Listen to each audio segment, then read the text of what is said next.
Hello, this is FE Zealotord12345, and I have quite a bit to talk about. Well, first off, what you're seeing on screen right now is just me going through Monstro and reaching Chamber 4 in just a minute.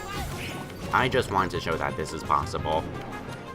Anyway, I have quite a bit to talk about in regards to boss fights and ratings. During the last two videos, I took on Parasite Cage, and as you know, there were two fights with him. The second one was clearly meant to be harder than the first, since it had more health and more attacks.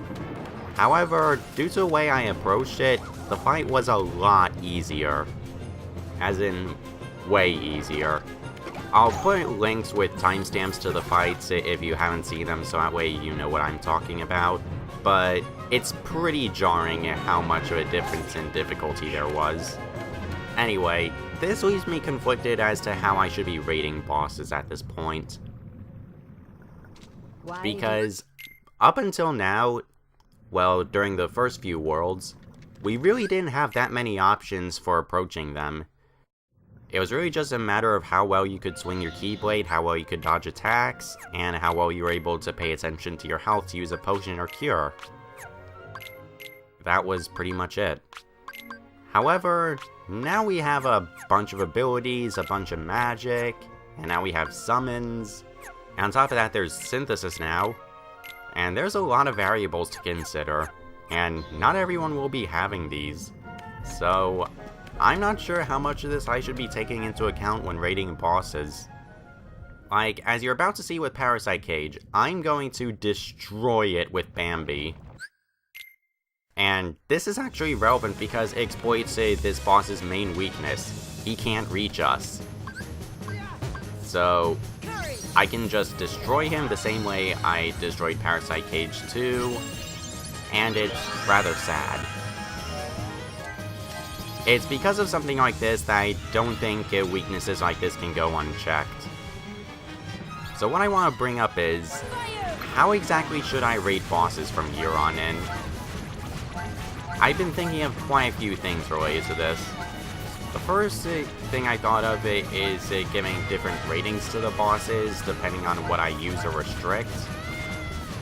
That's kind of what I did with Parasite Cage 2. I gave more than one rating, but I'm not entirely sure if that was the right idea. On top of that, later on, I could be restricting a lot more stuff, like restricting certain Keyblades, restricting certain equipment I have. It could get pretty ridiculous if I choose to give a bunch of ratings like that. So, I don't think that's the right way to go about it. I could rate the bosses depending on how I take them on, which is usually how it's been. However, there is a bit of a problem with that. I won't exactly be showcasing everything that the boss is capable of and other ways to approach him. Like with Parasite Cage 2 here. As you see, this is how I'm taking him on without using any magic, and it's almost a completely different fight. So yeah, this leaves me at a conundrum. The other solution that I have in mind is to make separate videos or fighting the bosses more than once with different strategies. Personally, right now I think that's the best option. However, I feel like that could just artificially extend video length, or it could make more videos for you to watch, and I don't know if that's the best solution. So, I'm not sure how to go about this. That's why I want to ask what you guys think about this. Or maybe there's something that I just haven't thought of. But as you can see, I don't think I can rate bosses properly as I have been, so let me know what your thoughts are, and just tell me anything that comes to mind. Even if you don't think it's well thought out, I don't really care. Anything can, work out well. So, thanks for listening, and hopefully I'll come to a solution soon. See you next time.